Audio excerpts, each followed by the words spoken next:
नमस्कार प्रिय बंधुरा। हाँ आमी जीत गार्डन থেকে বলছি। আজকে আমি আপনাদের সাথে রয়েছি কুল গাছে ছোট ছোট দানা তৈরি হলে কি করা উচিত। দানা এসে গিয়েছে, ফুল থেকে ছোট ছোট মটর দানা নেয়, অসংখ্য দানা হয়েছে। দানা কিভাবে হয়েছে আপনারা দেখুন, যে এই দানা যাতে না ঝরে যায়, ফুলকে ফলে পরিণত করার বিষয়টা করে নিয়েছি, কিন্তু এইবার ফলকে ধরানোর বিষয়টা যাতে গাছে থাকে, ঝরে না যা পড়ে, সেটা করার জন্য উল্লেখযোগ্য পরিচর্যা করতে হবে। সেই বিষয় নিয়ে আপনাদের সাথে রয়েছি, আপনারা আমার সাথে থাকুন। খুবই সহজ সরল পদ্ধতিগুলো আপনারা করবেন, তাহলে এই যে মটর দানার ন্যায় কুলগুলো দানা ধরেছে, এই দানা অবশ্যই কুলে পরিণত হবে, বড় কুলে। সেই বিষয় নিয়ে রয়েছি, খুবই সহজভাবে আপনারা পরিচর্যা করবেন। দেখুন আমার গাছে ফুল থেকে যে দানা বা কুলে ছোট ছোট যে কুল তৈরি হয়েছে, তার সংখ্যাটা দেখুন, একেবারে মানে ছেয়ে গেছে, অসংখ্য দানা তৈরি হয়েছে। এই দানাগুলোকে রক্ষা করা বিষয়টা পরিচর্যা করতে হবে। সেক্ষেত্রে প্রথমে বলি আমি যে কি উল্লেখযোগ্য এই সময় পরিচর্যা করব। এই সময় কোনো প্রকার পেস্টিসাইড পরাগযোগের বাধা বা সমস্যা তৈরি হবে এই রকম কিছু করবেন না, যেটা উপকারী কীটপতঙ্গ যাতে আসে, পরাগযোগ হয়। আর সেটা নিশ্চয়ই আপনারা করেছেন। যদি কোনো প্রকার পেস্টিসাইড ব্যবহার করেন তাহলে কিন্তু পরাগযোগের বিষয়টা ব্যাহত হবে এবং এইভাবে দানা তৈরির বিষয়টা আসবে না। সেটা আমি করেছি, যে কোনো প্রকার পেস্টিসাইড দেয়নি, কিন্তু দুটো উল্লেখযোগ্য পরিচর্যা আমি পর্যায়ক্রমে করে গিয়েছি 3 সপ্তাহ। যে একটা মাইক্রোনিউট্রেন, যেটা অ্যাগ্রোমিন গোল্ড, জিঙ্ক, বোরন, মলিবেডাম বা মাইক্রোনিউট্রেন সমৃদ্ধ একটা যে লিকুইড, যেটা 1 লিটার জলে 1 ml বা 1.5 ml দিয়ে স্প্রে করা, এটা সপ্তাহে একবার করেছি। আর অল্টারনেটিভ ওয়েতে আরেকটা উল্লেখযোগ্য, যেটা প্রোটিন সমৃদ্ধ পিজিআর, একটা গ্রোথ হরমোন, সেটা আমি স্প্রে করেছি, যেটা রানি গোল্ড বলে একটা ট্রেডমার্কের প্রোটিন ভিটামিন সমৃদ্ধ একটা খাওয়ার, যেটা দিয়েছি পিজিআর, গ্রোথ হরমোন। এটা গাছের ফল ধরাতে সাহায্য করছে। তার ফলে দেখছেন যে অসংখ্য দানা তৈরি হয়েছে। আর এই সময় অনেকে যেটা ভুল পরিচর্যা করে, আমি একবার করেছিলাম, তার সেটা প্রমাণিত, তাই ভুল বলছি, যে এই সময় জলের একটা চাপ রয়েছে ঠিকই, বৃষ্টি হচ্ছে, কিন্তু কখনোই সার বা ওই ধরনের যেটা ফাঙ্গিসাইড স্প্রে করবেন না। কারণ ছোট অবস্থায় ফুল বা ফলে যদি এনিটাইম ফাঙ্গিসাইড স্প্রে করেন, তাহলে কিন্তু ফল যেটা বা ফুলটা সেটা ঠিকভাবে হবে না, ঝরে যায়। সেই জন্য কখনো কোনো প্রকার পেস্টিসাইড যেমন স্প্রে করবেন না, ঠিক একইভাবে ফাঙ্গিসাইড, যেটা অনেকে বন্ধুরা বলে থাকে যে ফাঙ্গিসাইড স্প্রে করতে হবে, জলে মানে চাপ রয়েছে, মানে মাঝে মধ্যে মেঘলা ওয়েদার, ড্যাম ওয়েদার, তাই ফাঙ্গিসাইড স্প্রে করে। কিন্তু আমার অভিজ্ঞতায় যে যখনই ফাঙ্গিসাইড স্প্রে করবেন, তখন কিন্তু যেগুলো ফুল থেকে ফল হওয়ার বিষয় ছিল সেগুলো আর হবে না, কারণ উপকারী পোকামাকড় যেগুলো আসার বিষয় ছিল সেটা কমে যাবে। ফলে পরাগযোগের একটা ব্যাহত হবে পরাগযোগ, আর পরাগযোগ না হলে ফুল থেকে ফল হওয়ার সম্ভাবনা কমে যাবে। তাই আমি বন্ধুদের বলছি যে এই সময় কোনো প্রকার পেস্টিসাইড, ফাঙ্গিসাইড স্প্রে না করে শুধু মাইক্রোনিউট্রিয়েন্ট বা পিজিআর এইগুলো স্প্রে করে গাছের ফুলটাকে ধরে রাখা বা ফল যে ছোটো মটর দানাগুলোকে ধরে রাখার বিষয়, এটা করবেন। আর আমি সেটাই করেছি, যে পর্যায়ক্রমে 1 সপ্তাহে অ্যাগ্রোমিন গোল্ড, অর্থাৎ যেটা মাইক্রোনিউট্রিয়েন্ট, ওটা দিয়েছি। আর ঠিক পরের সপ্তাহে 7 দিন পরে দিয়েছি যেটা রানি গোল্ড, যেটা ভিটামিন এবং প্রোটিন সমৃদ্ধ একটা পিজিআর। যদি এইভাবে আপনারা পর্যায়ক্রমে গাছের উপরে এটা দিতে থাকেন, তাহলে দেখবেন যে আপনার দানা ধরবে, এইভাবে ধরবে, এবং যেটা অসংখ্য, মানে প্রত্যেক থোকায় যে ফুল ছিল, থোকায় 1-2 করে কুল নয়, অসংখ্য দানা ধরবে।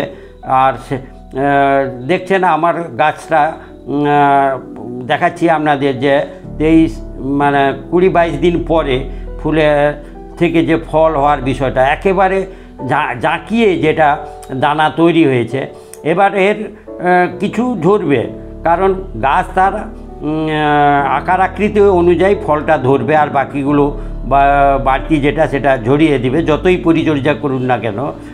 কিন্তু গাছের গ্রোথ যদি ভালো থাকে, গ্রোথ এই সময় ভালো রাখতে হবে, সেই জন্য যেমন গাছের ওপরে এইরকম পরিচর্যা করলাম, মানে স্প্রে করে গাছের, ঠিক একইভাবে মাটিরও একটা উল্লেখযোগ্য পরিচর্যা করতে হবে। সেক্ষেত্রে মাটিতে যেটা ম্যাক্রো নিউট্রিয়েন্ট সেইটার ঘাটতি যাতে না হয়, যেটা আগেও আমি দিয়েছিলাম, আবার আপনাদের বলছি যে সপ্তাহে একবার করে দেওয়া, যেটা নাইট্রোজেন সমৃদ্ধ তরল জৈব সার, সরষের খোলকে পচিয়ে তার জল করে দেওয়া, এবং তাতে 10-26-26 বা ডিএপি দানা 1 চা চামচ, গাছ হিসাবে আমার এখানে 3 চা চামচ আমি দিয়েছি, দিয়ে একটা তরল জৈব সার তৈরি করে সেটাই এই গাছে গোড়াতে আমি দিয়েছি। আমি দেখাচ্ছি পরে আপনাদের। দেখছেন আমার গাছে যে জাঁকিয়ে দানা তৈরি হয়েছে, এই যে এখন দেখাচ্ছি রানি গোল্ড, এটা যে পিজিআর একটা গ্রোথ রেগুলেটরি হরমোন, যেটা প্রোটিন এবং ভিটামিন সমৃদ্ধ একটা মাইক্রোনিউট্রিয়েন্ট। এটাও কিন্তু পরিমাণ ওই 1 লিটার জলে 1-1.5 ml দিয়েছি। দেখছেন এখানে protein, vitamin A, B, C রয়েছে, ফলে এইটা আপনার 1 লিটার জলে 1 থেকে 1.5 ml এইভাবে আমি একটা বোতলে ভরে নিচ্ছি।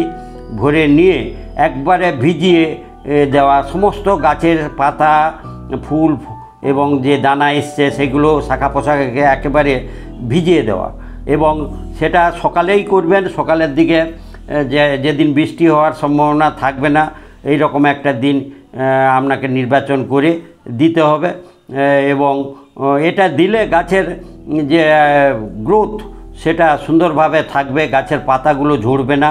আর এই সময় গাছের যদি সবুজাভ অংশটা হালকা হয়ে যায়, তাহলে ক্লোরোফিলের সমস্যা আছে, মানে খাবার তৈরির সমস্যা হবে। তাই সেক্ষেত্রে অ্যাপসন সল্ট, ম্যাগনেসিয়াম যেটা সমৃদ্ধ একটা সার, সেটাও দিতে পারেন। আমার গাছ তরতাজা রয়েছে, সবুজে ভরে আছে, ফলে আমি আর দিচ্ছি না। যদি কোনো বন্ধুদের গাছের পাতা এইভাবে সবুজ না হয়, তাহলে নিশ্চয়ই আপনারা ম্যাগনেসিয়ামের ঘাটতি হয়েছে অনুভব করে, যদি আপনারা অ্যাপসন সল্ট দিয়ে পরিচর্যা করেন, তাহলে পাতার গ্রিনিশ ভাবটা আবার সুন্দরভাবে হবে এবং গাছের গ্রোথও ভালো হবে। যে এই সময় গাছের এই গ্রোথটাকে ঠিকভাবে ধরে রাখতে হবে। গ্রোথ ধরে রাখার উল্লেখযোগ্য হয়েছে যে গাছের পাতাগুলোকে সবুজ করে রাখা এবং যাতে না ঝরে যায় সেটার দিকে লক্ষ্য রাখা, কারণ পাতাই গাছের রান্নাঘর, খাওয়ার তৈরি করে। আর এখন আপনারা দেখছেন এটা ওই যে 10-26-26 সার, সেটা আমি 3 চা চামচ একটা পাত্রে নিয়ে এটাকে আগে দানাগুলোকে জলে গুলিয়ে নিয়েছি। তারপর দেখছেন এটা সরষের খোল 3 দিন পচিয়ে রেখেছিলাম, জলে ভিজিয়ে রেখেছিলাম, সেটাও এইভাবে 10 লিটার জলে আমি মানে পরিমাণ প্রায় 100 ml 100 গ্রামের মতো সরষের খোলকে ভিজিয়ে দিলাম। আর ওর সাথে এটাকে ভালোভাবে একটু নাড়িয়ে জলটাকে সমভাবে মিশিয়ে নিলাম।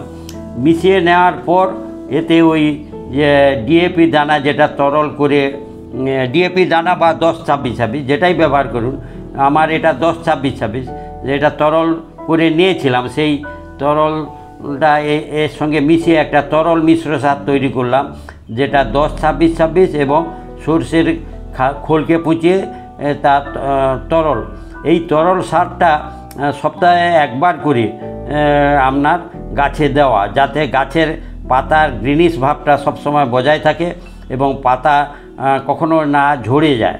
তাহলে এইভাবে আপনারা পরিচর্যাটা করুন। মাটিতেও যেমন দিবেন, ঠিক একইভাবে গাছেও উপর থেকেও দিবেন। তাহলে দুদিক থেকে ম্যাক্রো মাইক্রো নিউট্রিয়েন্টে গাছকে ভরিয়ে দিন, তাহলে সেও আপনাকে ফলে ভরিয়ে দিবে গাছে। আর সেটাই আমি করছি, আপনারাও এই সময়ে করবেন। আর জল সার দেওয়ার সময় মাছে যাতে ঘাটতি না, একটু ড্রাই হলে দেবেন। আমার ক্ষেত্রে এই বৃষ্টি হয়েছিল 2-3 দিন, ফলে জল রয়েছে, তাই এটা জমে আছে, যেটা তরল সার দিয়েছি, কিন্তু পরে ওটা নিশ্চয়ই শুষে নেবে। বন্ধুরা, এইভাবে আপনারা পরিচর্যা করুন এই সময়, আর যেগুলো করতে না বললাম সেগুলো করবেন না। আর এতক্ষণ আপনারা আমার সাথে থাকলেন পুরো ভিডিও দেখার জন্য, সেই জন্য আপনাদের অসংখ্য ধন্যবাদ। আর বলছি, পরবর্তী ভিডিও পাওয়ার জন্য বন্ধুরা সাবস্ক্রাইব করবেন। ধন্যবাদ বন্ধুরা।